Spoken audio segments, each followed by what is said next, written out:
আমি নিতাই।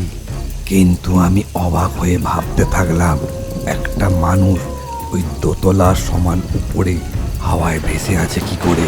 প্রশ্নটা মনের মধ্যে রেখে দিয়েই ওকে স্বাভাবিক গলায় বললাম, ও তুই? তা ভূতের মতো ওখানে দাঁড়িয়ে আছিস কেন? আয় কাছে আয়, কতদিন পর দেখা। শোন ললিত, তুই এখান থেকে পালিয়ে যা, শিগগির পালা। মানে কেন?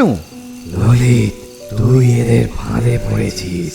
তোকে ছল করে এখানে ডেকে আনা হয়েছে। কি সব বলছিস? আমি তো কিছুই বুঝতে পারছি না। এখন এত কথা বলার সময় নেই ভাই, শুধু একটা কথা মনে রাখ, এখানে এরা কেউ মানুষ নয়, সবাই পিশাচ। গ্রামে আর কোনো লোক পাচ্ছে না, তাই তোকে মিথ্যে চিঠি দিয়ে ডেকে আনা হয়েছে। তবে কি তুইও? আমিও আর বেঁচে নেই, কিন্তু আমার এত ক্ষমতা নেই যে ওদের হাত থেকে তোকে মুক্ত করব। আমাকে ক্ষমা করিস ভাই।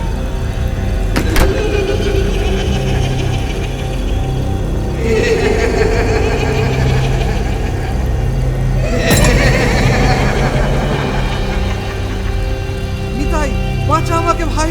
নিতাই, বাঁচা আমাকে! না!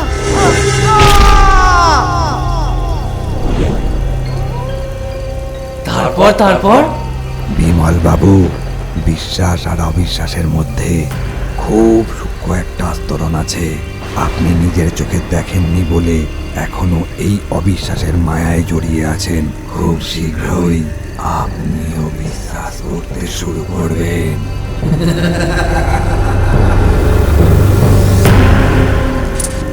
ওহ, বাঁচলাম, অবশেষে কারেন্টটা এলো। কিন্তু এ কি, লোকটা কোথায় গেল? হ্যাঁ তাই তো, লোকটা কোথায় গেল? এও কি সম্ভব?